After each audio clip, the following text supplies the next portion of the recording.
Hebreus capítulo 12, versículo 2 diz para olhar firmemente para o autor e consumador da fé, Jesus, o qual em troca da alegria que lhe estava proposta, suportou a cruz. Você pode dizer comigo a palavra suportar? Vamos lá. Suportou a cruz. Suportou a cruz, não fazendo caso da ignomínia, que em outra palavra é a mesma coisa que dizer vergonha, não fazendo caso da vergonha que foi submetido, e está neste instante à destra do trono de Deus. É onde ele está agora. Hoje de manhã o pastor Marcos falava uma coisa que eu precisaria dizer para fazer essa mensagem chegar onde precisa chegar.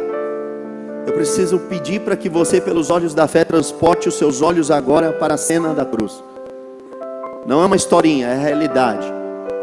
Os evangelistas relataram, é realidade, é verdade, aconteceu. Não é uma parábola, não é um conto, é real. Olhe lá para Jesus agora, aonde a tua imaginação te possa levar. Imagine aquela noite. Imagine que era ali uma noite muito semelhante, talvez como essa, porque ali eles estavam na passagem do inverno para a primavera, e nós estamos exatamente muito próximo desse tempo. Tanto é que a Páscoa que era celebrada é exatamente a mudança de uma estação para outra.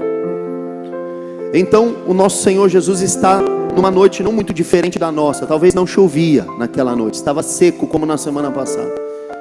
Mas eu peço para que você olhe firmemente pela fé agora, porque eu quero explorar um pouco com os irmãos o que é essa questão suportar a cruz. Eu fiquei imaginando se eu poderia fazer menção do peso, de quantos quilos, metaforicamente falando, de forma alegórica. Aqui eu estou usando uma força de linguagem. O quanto é esse suportar? O que é suportar a cruz? Hoje que estamos diante da mesa do Senhor, ali está o sangue do Cordeiro. Então precisamos mergulhar nesse raciocínio. E eu sei que se eu perguntasse aqui o que você acha, o que você pensa, o que você tem certeza que Jesus passou, logo de cara muitos poderiam já falar sobre a dor. Mas se nós pensarmos um pouco mais, há uma sequência de fatos. E o primeiro que vai acontecer é no Getsemane, que se chama agonia. Lucas 22, 44 nos fala a respeito da agonia. Sabe qual é a palavra grega para agonia? A palavra portuguesa agonia? Agonia. É exatamente a mesma fonética, a mesma escrita, só que com letras gregas. Porque a agonia na realidade é uma coisa que diz respeito a uma empreitada de exercícios, tanto físicos quanto mentais, e chegar a um estado de estafa tão profundo que você não consegue mais se mexer, se mover. E a Bíblia diz que ali no Getsemane, depois de ter ceado com seus discípulos, desceu ao Getsemane cantando um hino que provavelmente seja o Salmo 118, que fala: bendito é o que vem em nome do Senhor. Do grande Halel que se cantava na Páscoa, ele cantou acerca de si mesmo. Desceu com os discípulos e agora está no Getsemane, está orando. A distância de um tiro de uma pedra, deixou ali 3 discípulos para orarem a parte dele, porque provavelmente o estado em que ele demonstraria, as coisas que ele falaria não poderiam ser ouvidas. Sabe aquela oração em particular que você tem que fazer e ninguém pode ouvir? Onde você vai rasgar totalmente o seu peito. Aí depois, por graça do Senhor, sabe-se que ele disse, mas isso não poderia ter sido ouvido antes, e talvez os discípulos mesmos não poderiam ouvir essa oração, porque eles mesmos entrariam num estado de desespero, porque se o Senhor Jesus estava falando o seguinte: Pai, passa de mim o seu cálice, contudo seja feita a tua vontade. Imagine se ele está com essa oração que demonstra uma crise: passa de mim esse cálice. Olha o estado em que o nosso Senhor Jesus chegou. Quando ele hesitou em toda a sua história? Nunca em nenhum momento ele hesitou. Essa frase fala sobre hesitação, porque ele pede para Deus não fazer aquilo que é a vontade dele, se possível. Mas depois ele diz: mas a tua vontade seja feita. Porque ele conhecia a vontade de Deus, uma vez que ele conhecia Isaías 53, Isaías 50, capítulo 50, todos os capítulos que falam sobre o sofrimento vicário do servo de Deus. Ele mesmo é a palavra, ele sabia o que estava para acontecer. E talvez ainda por cima, ainda por isso, é que ele mais ainda intensamente orava, porque sabia exatamente o que estava para acontecer. E estando em agonia, orava mais intensamente, e aconteceu que o seu suor se tornou em gotas de sangue caindo sobre a terra. Diga comigo: Jesus agonizou, suportou a cruz. Uma outra coisa que ele padeceu: mais 1 quilo, mais uns 10 quilos. Quanto que é esse suporte? Quanto ele precisou suportar? Quanto pesou? Vamos pôr mais 10 quilos nas costas de Jesus? Vamos. Traição, Lucas 22, 47. Não muito distante daí. Tendo acabado de fazer essa oração, as luzes das tochas da guarda do sinédrio chegava, mas eles não vinham só. Aquele lugar era íntimo dos discípulos de Jesus. Ser pego ali na calada da noite para fazer no sinédrio uma inquisição para inquirir Jesus só poderia ser na alta madrugada, na noite. E quem descobriria, quem conheceria, senão alguém que esteve com eles? Falava ele ainda quando chegou uma multidão, e um dos 12, o chamado Judas, que vinha à frente deles, aproximou-se de Jesus para o beijar. Ah, Judas. Próximo versículo. Jesus, porém, lhe disse: Judas, não podia ser assim? Ô Judas, você não podia dar um relato falado? Escrever as características? Ô Judas, precisava ser um beijo. Você precisava encostar sua face na minha. Dessa forma, se fazendo valer da intimidade que ele tinha como discípulo ao longo de 3 anos.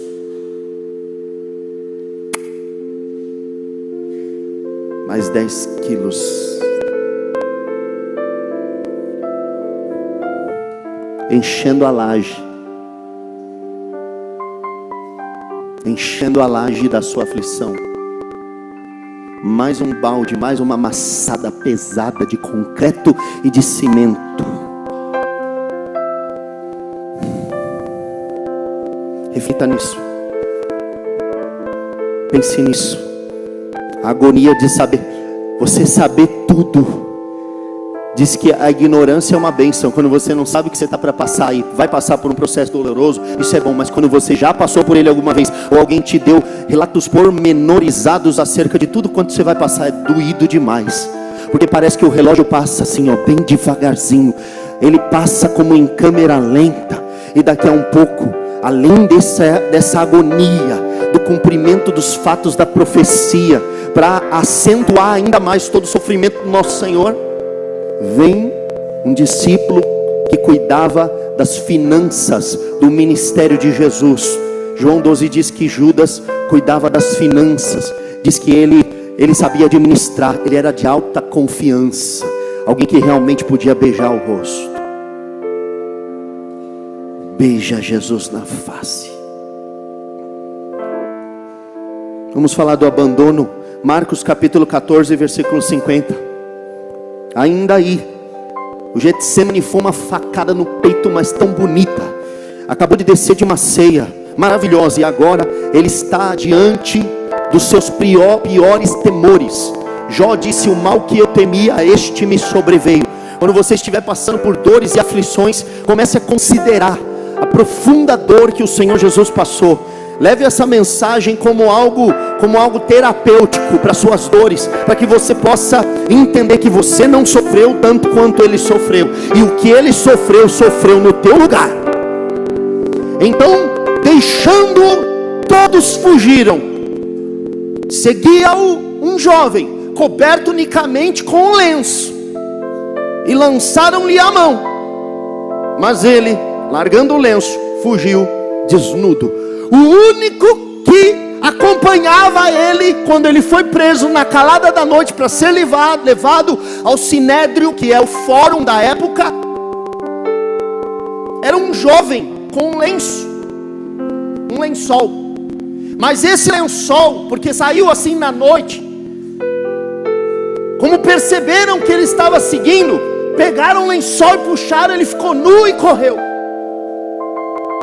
Todos os outros 11 discípulos viram a situação, os porretes, viram a violência, a truculência com a qual ele foi presa, e imediatamente, meus irmãos, deixaram Jesus à sorte, largaram ele nas mãos. Por que não dizer, saiu em defesa naquele momento da prisão, sacou a espada e feriu a orelha do soldado do sumo sacerdote, chamado Malco, esse soldado. Mas o Senhor reparou a orelha dele e disse a Cefas, a Pedro: basta, o que vive pela espada morre pela espada. Mete a tua espada na bainha. Se entregou na mão dos pecadores, sofreu o abandono de todos.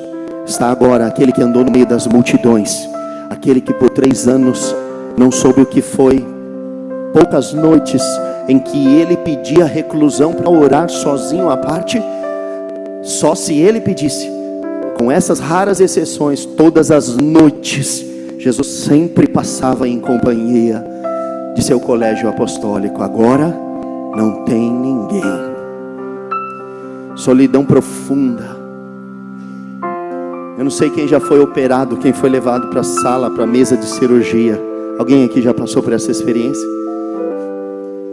Quando você se despediu do seu parente, da sua esposa, da sua mãe, do seu pai, de sei lá de quem, do irmão, e aí os médicos estão te levando para lá, é isso que mais te dá um gelo, porque não tem ninguém que pode ir com você lá para dentro. É verdade ou não é?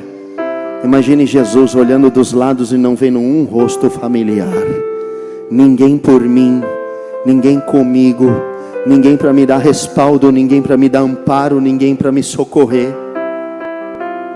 Abandono, todos os abandonaram. Escárnio, mais 10 quilos nas costas de Jesus. Vamos jogar? Mateus 26, 67. Mateus 26, 67. Escárnio, o nosso Senhor foi escarnecido. Aqui é um dos relatos, tá? Se eu fosse ler todo o escárnio que ele passou, simplesmente teria que ler a crucificação inteira, porque Herodes escarneceu ele. Herodes pôs um manto aparatoso para mandar ele de volta, como se fosse um rei, porque a condenação que chegou para os romanos para crucificar, porque somente os romanos tinham o poder de crucificar ele, tinha autorização, ainda mais naquele dia. Eu diria até que os judeus poderiam matar um cidadão seu, não um romano, mas eles não poderiam fazer isso no sábado, um dia sagrado, aliás, na sexta, que é a Páscoa, e depois teria o sábado também. Era uma semana sagrada, não poderia haver sentença de condenação naquela semana. Então eles entregaram para os romanos, confiando que os romanos eram pagãos, então eles poderiam executar. Ainda mais a covardia por trás disso. Não dava para esperar a Páscoa passar, tinha que matar Jesus naquela ocasião, porque foi o ensejo que eles encontraram para fazer. Mas eles entregaram para os romanos, e para convencer os romanos de que eles deveriam matar Jesus, eles tinham que acusar Jesus nas leis dos romanos. E uma das coisas que Jesus foi acusado, e é por isso que ele tem lá na sua cabeça aquela inscrição INRI, que significa Jesus Nazarenus, Rex dos judeus, quer dizer Jesus Nazareno, rei dos judeus. Qual é a condenação? Ser rei, se fazer rei, ser um rebelde e se levantar contra César, se levantar contra Roma, porque ninguém pode ser rei além de César. O único rei soberano da terra é César. dos domínios do Império Romano é César. Quem é esse Jesus para se fazer rei? Os Herodes, Pilatos, por exemplo, não eram reis, eram tetrarcas, eram governadores, eram posições hierárquicas abaixo. Então ele dizia: este se faz rei. Tanto é que Pilatos diz: tu és rei. Jesus diz: meu reino não é deste mundo, então logo és rei. Jesus diz: tu dizes, se o meu reino fosse desse mundo, os meus servos lutariam por mim. Você não sabe que eu tenho poder para te mandar matar ou prender? Diz Pilatos. Jesus diz: sobre mim nenhum poder tu terias, se o meu Pai do céu não te entregasse. Porque se eu orasse, ele disse quando foi preso, eu pediria e o meu Pai me enviaria 12 legiões de anjos para me socorrer. Cada legião são 6.000. Estamos falando de 72.000 anjos que poderiam vir assim, ó, no estalar de dedos socorrer. E ele não usou o seu poder, ele não usurpou o ser igual a Deus. Ele a si mesmo se esvaziou, assumindo uma forma que não era dele. Assumiu a forma de servo e fez-se obediente até a morte, e morte de cruz, a pior das mortes. Escárnio. Aqui tem um. Então uns cuspiram-lhe no rosto. Irmão, você pode se imaginar tomando uma cusparada no rosto? Que ato de desprezo. Cuspir no rosto. E lhe davam murros. Imagina Jesus sendo socado de lateral, de frente, no estômago para gemer. Outros esbofeteavam, não com um punho cerrado. Está dizendo que tipo de sofrimento ele levou. Não foi só soco, foi tapão. Pá!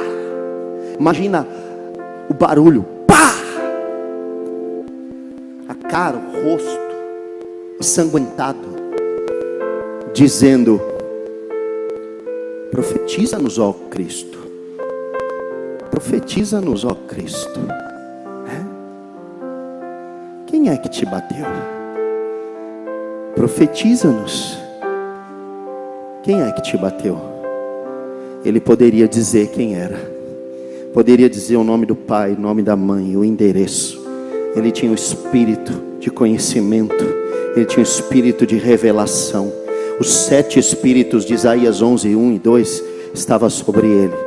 Espírito de sabedoria, de inteligência, conhecimento, conselho, fortaleza, Espírito do Senhor. Ele tinha tudo, toda a plenitude. Ele poderia dizer, mas aquele momento era um momento de padecer, de sofrer, de encher a laje, de carregar, suportar a cruz. Em Marcos 15, 16, ainda temos um pouco mais. Como eu disse para vocês, o escárnio que ele passou, como ele foi escarnecido, foi muito forte. Então os soldados o levaram para dentro do palácio, que é o pretório, também conhecido como a fortaleza Antônia, que fica ali no pátio do templo. E reuniram todo o destacamento. Imagina isso, irmão. Acorda todo mundo! Deu um voz de rebate lá dentro do quartel. Todo mundo colocou coturno, amarrou, veio. O que é? O que está acontecendo nessa madrugada? Vem todo mundo, vem ver. Vem ver o rei aqui. Todos os soldados romanos reunidos juntos. Ali não eram mais aquele primeiro escárnio que Jesus passa, de soco, de cuspe, de espancamento. É com os soldados do Sinédrio. Há um segundo momento, estágio de espancamento, que agora vai acontecer, de escarnecimento, por parte dos soldados romanos, do pretório, da guarda pretoriana. Vestiram-no de púrpura e, tecendo uma coroa de espinhos, lhe a puseram na cabeça. Estudiosos dizem que esses espinhos que eles usavam tinham 10 centímetros cada, que encravaram dentro do couro cabeludo do nosso Senhor Jesus. Lhe a puseram na cabeça e o saudavam, dizendo: salve, salve, Eles eram romanos, eles usavam essa linguagem. Rei dos judeus.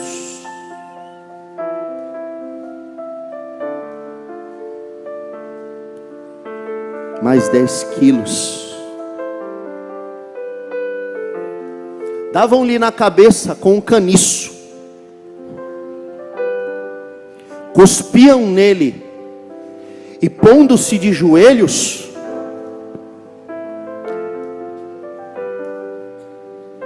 o adoravam em forma de deboche. Adoravam a Jesus assim. Imagina ele, irmão, não abriu a boca, não falou para, não falou chega, não falou socorro. Ele estava lá de pé, vendo a criatura que ele criou, o ser humano que ele fez, como Senhor de tudo e de todos, porque nele foram criadas todas as coisas, as visíveis e as invisíveis, sejam tronos, sejam soberanias, quer principados, quer potestades. A própria Roma foi criada por ele para que atendesse a um propósito. E ali estava um soldado que representava esse poder, se prostrando diante dele e adorando para debochar, porque ele era feito agora como um objeto de escárnio, um objeto, um espetáculo para todo destacamento rir e debochar. Mais 10 quilos nas costas de Jesus. Eu queria falar da dor. Você sabe que é difícil falar da dor de Jesus? Se você não estudar um pouco o corpo humano, essas coisas, porque o relato bíblico mesmo não dá muita coisa. É que sabemos os passos, os estágios da crucificação. Por exemplo, dizer sobre o açoite azorrague, o açoite com o qual nosso Senhor Jesus foi açoitado, que eram 10 tiras de couro numa vara, e nessas tiras de couro na ponta havia ou chumbo fundido ou pedaços de ossos amarrados, e quando você batia com a azorrague, ele encravava na carne, ele grudava, ele entrava, e aí quando você puxava, você dilacerava, arrancava a pele. Diz que ele tomou uma quarentena de açoites menos um.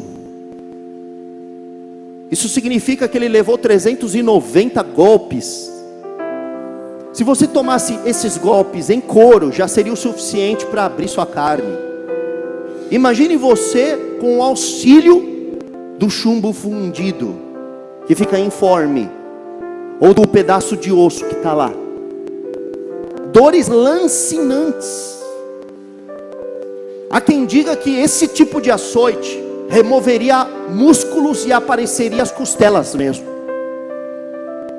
Olha o estado que Jesus esteve. Então a Bíblia não fala que ele sentiu dor assim, sabe? A não ser profeticamente, como vamos ler Isaías 50, versículo 6. Diz que ela também lá em Isaías 53 vai dizer que era chamado de homem de dores, e um que sabe padecer. Oferecia as costas. Você imagina isso? Isso precisa de muito amor, hein? Quando eu li para vocês, olhando firmemente para o autor e consumador da fé, o qual em troca da alegria que lhe estava proposta, a glória excelsa dos céus, suportou a cruz, para demonstrar o que o presbítero Jason leu na abertura do culto. Mas Deus, sendo rico em misericórdia, por causa do seu grande amor com que nos amou, estando nós mortos em nossos delitos e transgressões e pecados, pela graça sois salvos. Ele se ofereceu. Aonde está? Aonde está o capataz, o algoz? Aonde está o executor da pena? Está ali? Ele desnudou as suas costas. Ele ofereceu-se. Ele não se esquivou do soco. Ele não se omitiu da pancada. Mesmo nos espasmos que temos de defender a íris, defender os nossos olhos, dos pontos de aflição que temos no corpo. Eu, por exemplo, quer me torturar é aqui, ó. Qualquer outro lugar bate à vontade, mas aqui você me tortura. Eu acabei de falar. Também não gosto de aqui, ó. Essa parte aí. Injeção aqui só se eu tiver morto. Ele não. Ele ofereceu as costas aos que o feriam, e as faces aos que lhes arrancavam os cabelos. Ele não escondeu o rosto aos que o afrontavam e cuspiam nele. Profecia de 700 anos antes de Cristo nascer. Foi isso que ele fez. Não sabe muito sobre a morte, a não ser saber como que os romanos executavam a crucificação. Só que é o seguinte: Jesus seria crucificado sem ser açoitado, como os dois ladrões na cruz, que estavam um à esquerda e outro à direita, ou os malfeitores, melhor dizendo, foram crucificados direto. Por quê? A morte da cruz é uma morte por asfixia. Você cansa de ficar na posição, se rende, se sufoca, entra água na pleura, você morre sufocado. Tanto é que eles quebram, para executar, para terminar a morte, eles quebram o joelho, para não dar base para você se sustentar, para você buscar fôlego. Mas o Senhor Jesus, por causa de politicagem, de Herodes, de Pilatos, de não crucificado, o sonho da mulher de Herodes, mano, tanta coisa cooperou para ele ser moído, trucidado, para virar um pedaço de carne dentro do moedor. Porque ele não precisava ter passado pelo açoitamento, mas era bíblico, e tinha que se cumprir, que na nossa maldade, na nossa atrocidade e na profundidade dos nossos pecados, nós ignorássemos que Deus enviou o seu Filho ao mundo e submetêssemos ele à pior morte que alguém poderia passar. Mais 10 quilos nas costas dele. Há quem diga que a cruz tinha esse peso, 70 quilos. Imagine você ter que levar ela até o Calvário, com as costas dilaceradas, com músculos completamente rasgados, comprometidos, madeira não aparelhada, cheia de farpas. Ele não conseguia. Tiveram que constranger o Simão Cirineu. Cirene vem da província da África. Pegaram um homem de pele negra e falaram: você vai ajudar ele. Constrangeram esse homem e ele teve que ajudar, porque senão Jesus não iria chegar no Calvário. Ele caiu por várias vezes com a cruz. Em um momento, as mulheres choravam olhando para ele. Mulher gosta de ver homem apanhando? Mulher não gosta. Geralmente mulher não gosta. Os homens ficam lá no MMA e a mulher fala: ai, que coisa horrível. Elas choravam quando via ele passar. E aí a Bíblia diz que Jesus consola ela, diz: não chorem por mim, filhas de Jerusalém, chore pelos seus filhos. A respeito de uma profecia de que no ano 70 Jerusalém seria destruída e o Império Romano devastaria as famílias, como fez. Está na história. Chorem por eles. E aí o Senhor Jesus é levado até a cruz e lá ele é crucificado. Nós entendemos que Jesus foi crucificado na cruz errada, porque como foi de improviso, não deu para preparar a cruz dele. Ele foi preso na sexta, na quinta noite. Na sexta-feira ele já estava morto, por volta das 3 horas da tarde. Então quer dizer, foi muito rápido, não dava para ter preparado a cruz. Quando chegou, então vai crucificar mesmo? Então vai. Só que é o seguinte, a cruz que foi feita foi para Barrabás, não foi para ele. O povo pediu Cristo, solta Barrabás, que era um homicida, um insurgente. Esse sim era um insurgente, esse causava instabilidade social, mas soltaram ele, porque Jesus morreu no lugar do ladrão mesmo, morreu no lugar do malfeitor. A ideia era essa, sabe?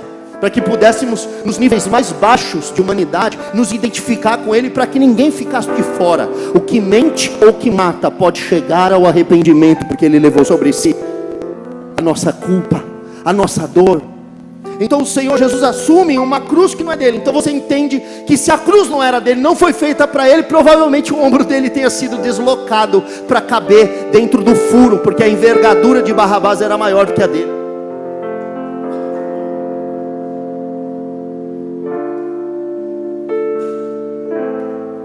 Sofrimento lancinante, sente sede lá na cruz, acentuando o grau do seu sofrimento. Ninguém pode hidratar um homem que está condenado para morrer. Eles vão colocar vinagre na boca dele, sabe por quê?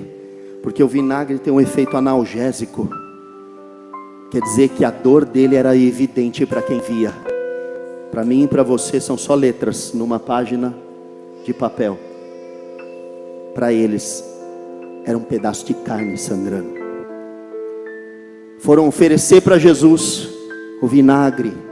Quando ele sentiu que era vinagre, ele recusou. É um gesto simples, mas ele está querendo dizer o seguinte: ofereci as costas, deliberadamente, não escondi o rosto aos que me golpeavam, aos que me arrancavam os cabelos.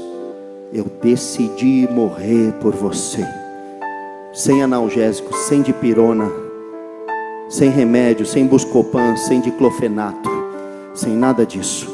Eu decidi sentir a dor, para que nunca ninguém diga no seu ouvido: ele estava dopado, dopado de amor, dopado de paixão, a paixão de Cristo, dopado da profecia.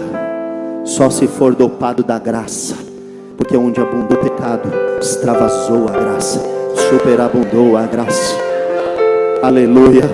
Quero te dar um momento para ver, para perceber que já estamos com quase 60 quilos nas costas de Jesus. E tem uma última coisinha que eu quero falar. Mas enquanto você reflete acerca desses 60 quilos que estão nas costas de Jesus, eu posso te dar um momento para fechar os olhos. Eu posso te dar um momento para orar. Você quer orar, você pode falar com Ele.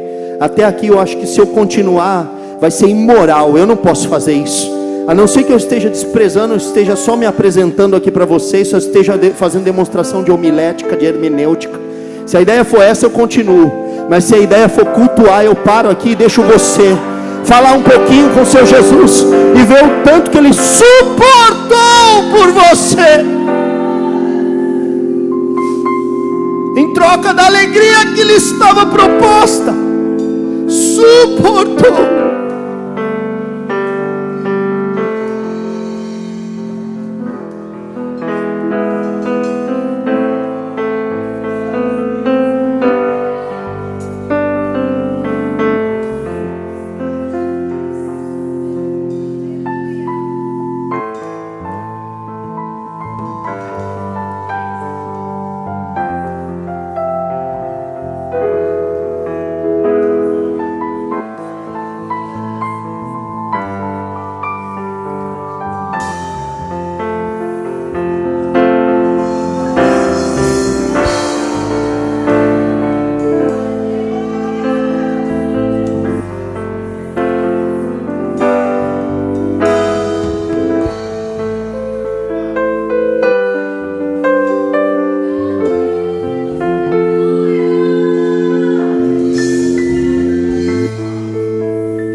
Mais 10 quilos e a gente completa o peso dela. Vamos encher a medida. Vamos encher a laje até o beiral. Vamos fazer mais uma amassada. Irmãos, hoje eu estive pensando. Eu nunca tinha refletido sobre isso, confesso. Mas como eu me pus hoje o dia inteiro a pensar o que significa suportou a cruz, eu me dei o direito de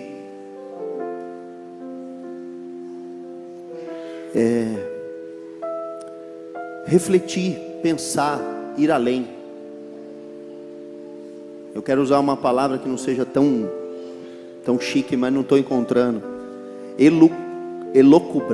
Elocubrei. Estive pensando nos meus desvaneios. Ele foi trocado e despido umas 2 vezes no mínimo. Os soldados romanos, eles arrancaram as vestes dele. Ele foi crucificado pelado, nu. E depois lançaram sorte da túnica dele, porque era uma túnica sem costura, de alto a baixo, nobre, bonita. A quem vai ficar com ela? E eu falei, né, Será? Não é possível que, além de todo esse escárnio, além de toda essa dor, além de todo o abandono, a traição, só quem foi traído sabe o que é. Ser traído é um negócio terrível, é você ficar sem chance de falar ao seu lado. É terrível. Alguém contar uma história, te caluniar e você simplesmente não poder nem dizer, não foi eu, não fiz isso. Dor, escárnio, angústia. Será que além de tudo isso, e de ter tido as vestes tiradas, e ter sido crucificado, ser erigido em cima de um monte do Calvário, nu, além de tudo estava frio? Acho que não estava frio não. Fui buscar. Eu quero te convidar a ler a Bíblia em João capítulo 18, versículo de número 18. Ora, os servos e os guardas estavam ali, tendo acendido um braseiro por causa do frio, e se aquentavam-se. Pedro estava no meio deles, aquentando-se também. Quando você descobre uma dessas, sabe? Quando você vê uma situação dessa, por mais pequeno que seja, você pode dizer, puxa, mas é frio. Frio não se compara a um chicote do azorrague nas costas, ou ter tido a carne transpassada por pregos de 22 centímetros, ter tido os 2 pés pregados e os metacarpos dos pés aberto de uma forma tão cruel. Não se compara. Eu concordo, mas eu quero dizer para você, além de tudo estava frio. O nosso Senhor estava num processo de hemorragia. Só quem perdeu sangue sabe o que eu estou dizendo. Você sente frio. Imagina, meu irmão. O queixo ainda batia, as pernas ainda tremiam, a mão, os dedos, as extremidades enrijecidas. Imagine o frio que ele passou. Como eu queria poder estar lá para poder tirar minha roupa e cobrir ele. Eu não consigo acreditar que além de tudo, sabe, o Senhor Jesus passou frio. Além de ter sido executado de uma forma tão ruim, tão mal, a sua dignidade ter sido reduzida a zero, ficar nu, exposto. Hoje de manhã o pastor falava sobre isso, pastor Marcos. Jesus nu. Eu defendo essa tese, porque esse negócio de que tinha uma faixinha, isso é tradição. É porque eles querem colocar Jesus crucificado dentro de um templo e não dá para pôr do jeito que de fato a Bíblia diz que foi. Fica muito desagradável pôr um homem nu, mostrando a sua genitália, não tem condição. Mas foi desse jeito, você imagina, ficar nu diante das pessoas. Mas além de tudo, meus irmãos, as pessoas se aqueciam nos braseiros, porque era uma noite fria, era um dia frio, era o final do inverno, era terrível. E o inverno lá, você não tem noção, meus irmãos. Nós fomos agora em dezembro. Eu usava 2 paletós, blusa de lã, estava parecendo sabe? E ainda sentia frio no vento. Ali, no Monte das Oliveiras, batia um vento tão forte. No Getsemane estava tão gelado. Era dezembro.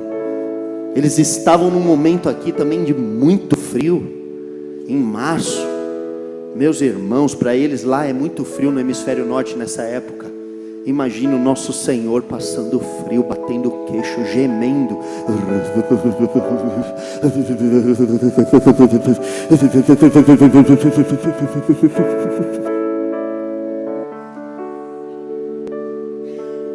Eu tinha que dividir isso com vocês. Hebreus capítulo 12, versículo 2. Olhe para Ele. Olhe firmemente para Ele.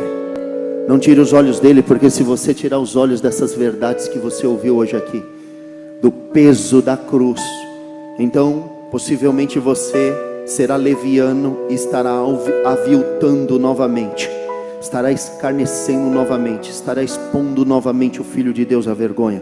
isso não vai acontecer de novo. Ele não vai morrer de novo naquela cruz. Olhe agora para Ele e veja tudo que Ele padeceu por você, e dê valor. Transforma a tua vida, transforma a sua mente, na renovação da sua mente. Transformai-vos na renovação da vossa mente, para que experimenteis qual seja a boa, perfeita e agradável vontade de Deus. Não se desvia mais por unha encravada, não se desvia mais porque pastor não te cumprimentou. Não se afasta da esperança do evangelho que ouviu e que foi pregada a toda criatura debaixo do céu. Não desdenha. Lembre-se de uma coisa, põe isso como palavra pivô, para se lembrar do que significa suportou a cruz. Eu posso dizer, isso vai ser um código nosso, isso vai ser uma cumplicidade nossa. Talvez você nunca tenha ouvido, eu nunca ouvi isso. Eu nunca ouvi que Jesus teve frio, eu nunca vi ninguém pregar isso, que Jesus teve frio. Eu estou aqui dizendo para vocês, quando eu disser para vocês, Jesus teve frio, você não desvia da fé. Quando eu olhar para você e disser, Jesus teve frio, você vai lembrar do que Ele suportou.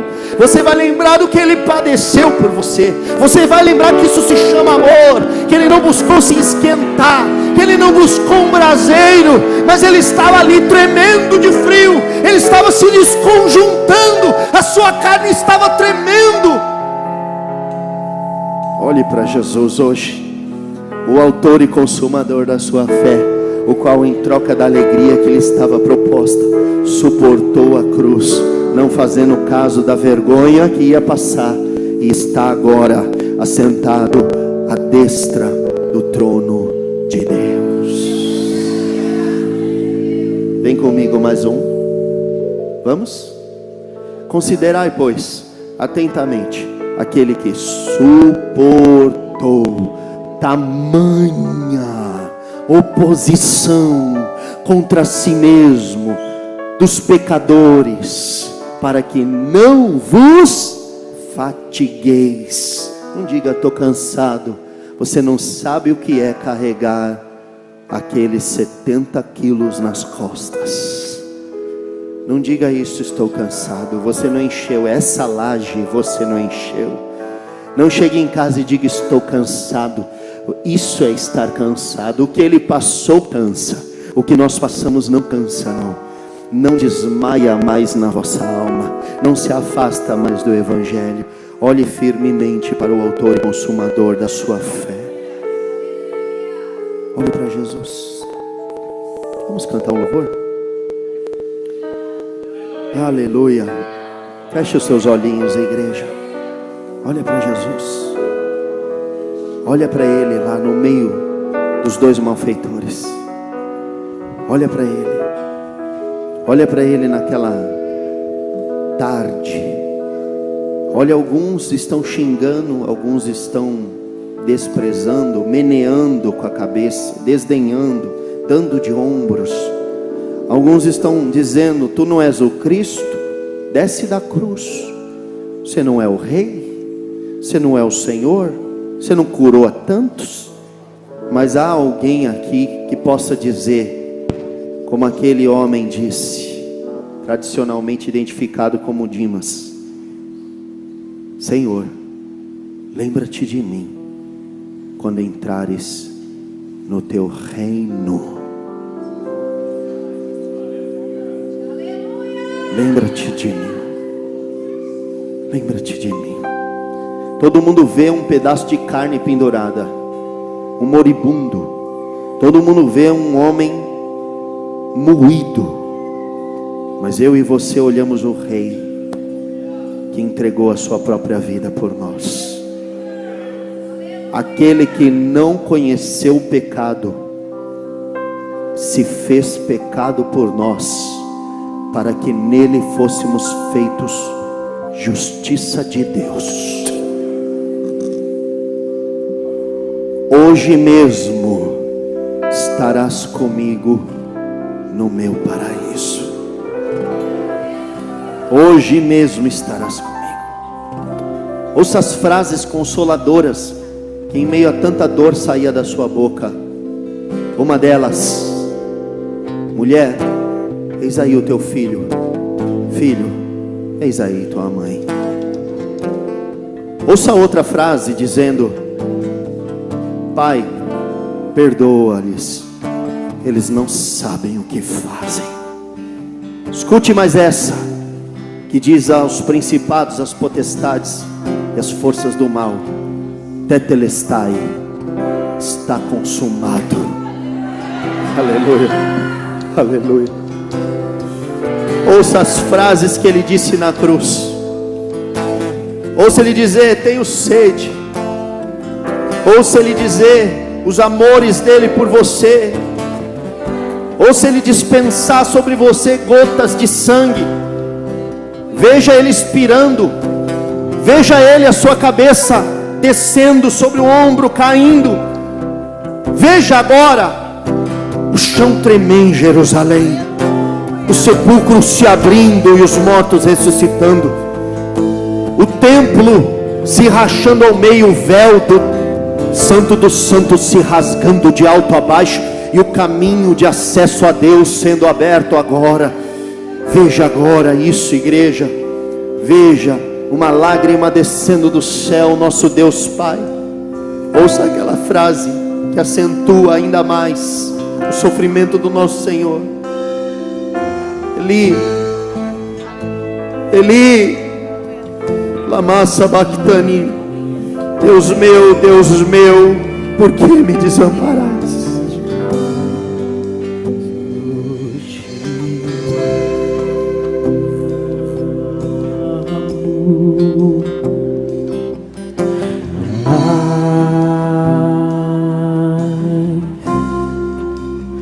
Mais que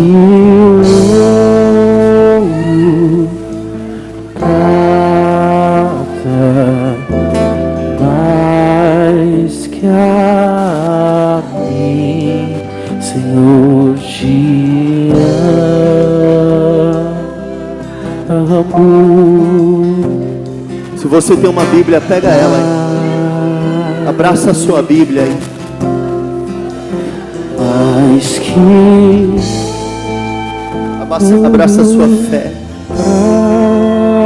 Não desmaia mais. Não vos fatigueis. Sabe que a palavra suportar coloca dentro do meu coração a possibilidade de ter estado ou de ser muito pesado, e de que o Senhor poderia não ter suportado. Veja, a palavra suportou diz para nós que foi colocada uma carga muito pesada sobre ele, que em algum momento ele poderia ter se rendido e dito: não aguento mais. Em qualquer momento que ele decidisse parar, estaria de bom tamanho, de grande valia, mas não pagaria pela minha alma ou pela sua alma, porque somente a morte de Jesus nos daria a vida eterna. Compraste para si homens que procedem de todas as tribos, línguas, povos, nações, e para o nosso Deus os constituiu reino e sacerdócio. Quando a palavra diz que ele suportou a cruz, quando a palavra diz que ele suportou tamanha oposição contra si mesmo dos pecadores, isso quer dizer que ele foi além do que ele poderia ter ido, e que ele fez um esforço descomunal. Ele se esforçou muito. Ele ia se arrastando. Podia demorar aquela cruz, sabe? Se o Simão Cirineu não aparece, talvez ele iria rastejando, mas eu digo para você, ele iria lá para morrer por você. Aleluia. Ele estava disposto a ir, assim do jeito que estava, com a carne viva. Por isso, abraça a sua Bíblia aqui agora. Você que tem você que tem a fé em Cristo, abraça ela e diz: eu te amo mais. Eu te amo, Senhor. Eu te rendo graças. Eu te agradeço, Senhor. Eu te agradeço por tudo que o Senhor fez por mim. Aleluia. É interessante quando nós somos confrontados pela palavra do Senhor, para entendermos de fato, para tentar sentir no nosso corpo, ser chacoalhado na nossa alma, e sermos fortalecidos no nosso espírito, porque a palavra tem esse poder. Esse nosso Jesus, ele sofreu agonia, traição, escárnio, dor, suportou. Fala assim: Jesus suportou. Fala, Jesus suportou. Olha o que diz lá, irmãos. Nós vamos nos preparar, estamos nos preparando para a Santa Ceia. Mas sabe por que ele suportou? Eu não quero acrescentar a palavra do pastor, porque ela nos alimentou. Sabe por que ele suportou? Porque Deus amou o mundo de tal maneira que deu o seu Filho unigênito, porque todo aquele que nele crê não pereça, mas tenha a vida eterna. Porque Deus, ele suportou, porque Deus, o Pai, enviou o seu Filho ao mundo, não para que julgasse o mundo, mas para que o mundo fosse salvo por ele. Ele suportou porque ele tinha um propósito de nos salvar. Quem nele crê não é julgado, e o que não crê já está julgado, porquanto não crê no nome do unigênito do Filho de Deus. Anda mais um pouco, acredite mais um pouco, ore mais um pouco, insista mais um pouco. Ele se sentiu desprezado para que nós fôssemos amparados. Ele se sentiu humilhado para que o Senhor pudesse dar dupla honra sobre a sua igreja. Não abandone a palavra de Deus, esse evangelho. Amém? Hoje é o momento correto, mais do que certo. Você que está aqui pela primeira ou pela segunda vez, você que estava longe do caminho do Senhor, você que estava meio assim, volte para Jesus. A mesa está posta, nós vamos comer do pão que é o corpo do Jesus que ressuscitou. A Bíblia diz assim, as recomendações são estas. 1 Coríntios capítulo 11, versículo 26.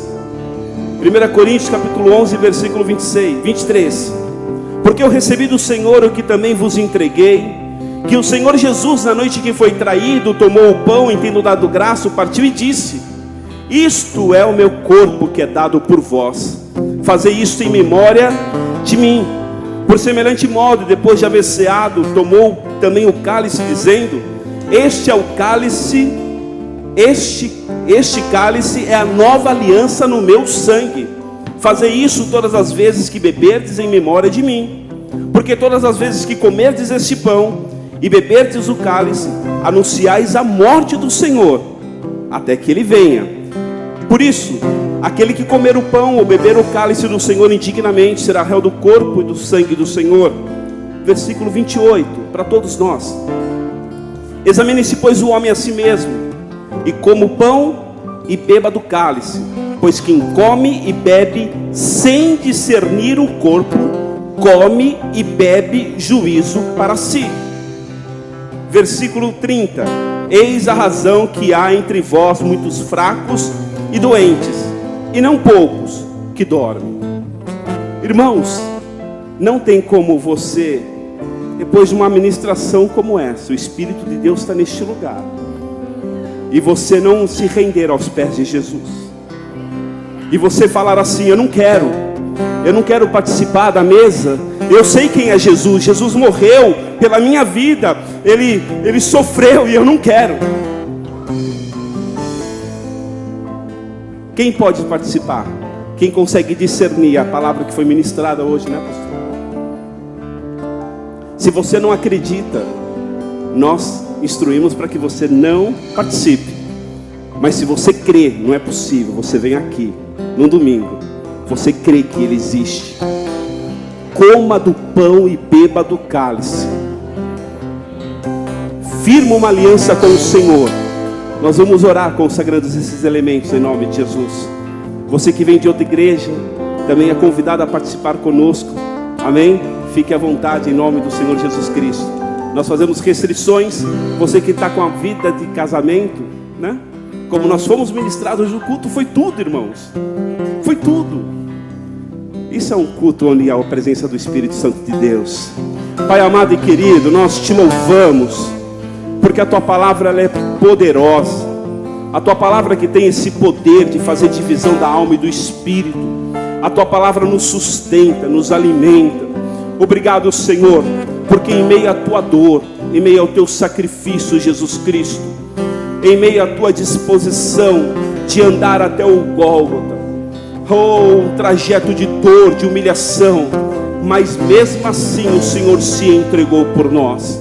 E é em memória ao teu sacrifício, e é em memória à ressurreição, à vida, nós consagramos este pão. Nós consagramos este pão que simboliza o corpo, que é o corpo, o seu corpo que foi machucado naquela cruz. Se há alguém enfermo em nosso meio, que ao comer deste pão pela fé, toda enfermidade seja tirada. Se há alguém com pânico, se há alguém com qualquer tipo de doença, de enfermidade, de depressão, de angústia, de dor, em nome de Jesus, ao comer deste pão, nós declaramos: a cura do Senhor será notória na tua vida, porque estabelecerá um novo tempo do Senhor.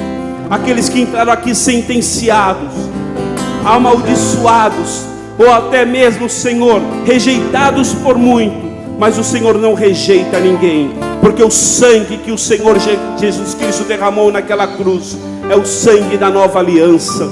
E nós, ao bebermos este cálice, nós vamos declarar mais uma vez: eu e a minha casa, nós serviremos ao Senhor. E o sangue de Jesus tem poder, e Ele está sobre as nossas vidas, e Satanás não nos toca, o espírito da morte não nos toca. Esta é a certeza, em nome de Jesus.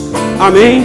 Pode ser servido. Você vai receber na tua mão o pão e o cálice. Segure, para que todos nós possamos cear juntos em nome de Jesus. Amém? Glória a Deus.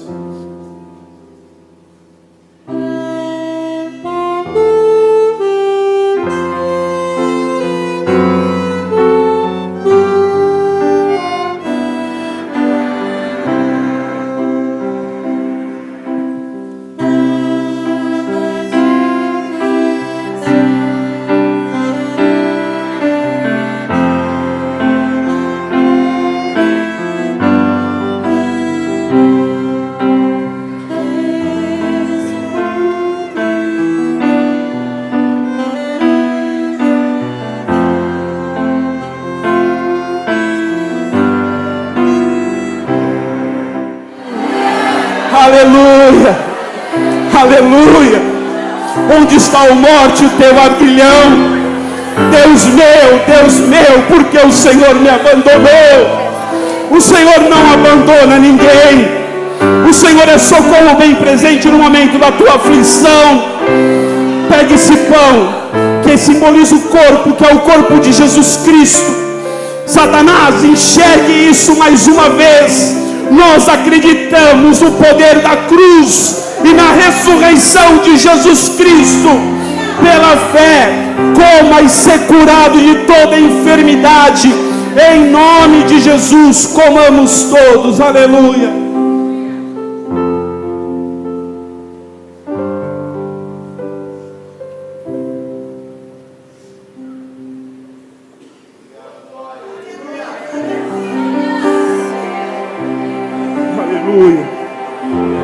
Aleluia. Pegue o seu cálice, irmão. Aleluia.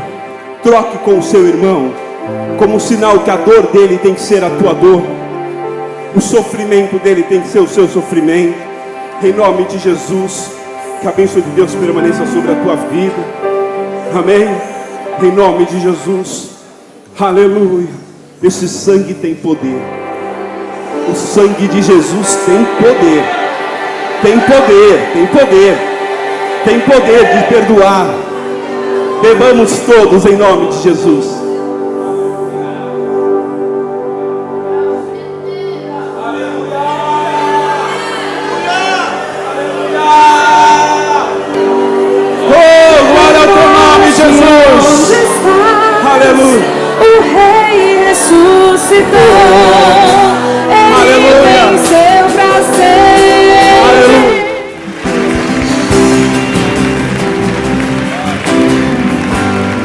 Aleluia, aleluia. Vai para uma semana de vitória, meu irmão. Amém? Aquele que não foi tragado pela morte é o teu Deus. Aleluia, tem porta aberta. Que o amor de Deus e a graça do nosso Senhor Jesus Cristo e a comunhão do Espírito Santo, que ora, que geme, que intercede, que nos assiste em nossas fraquezas, nos conduza em vitória. Vá debaixo deste mover, na certeza que o teu Deus, o nosso Deus, suportou, e Ele te dá condições, através do sangue e do corpo dele, para que você suporte todas as coisas em amor. Vai debaixo desta unção, por uma semana de vitória e de conquista, porque Deus é contigo. Nós te abençoamos em nome de Jesus. Amém, amém e amém. Vai na paz do Senhor. Dê abraço na pessoa que está ao seu lado. Glória a Deus.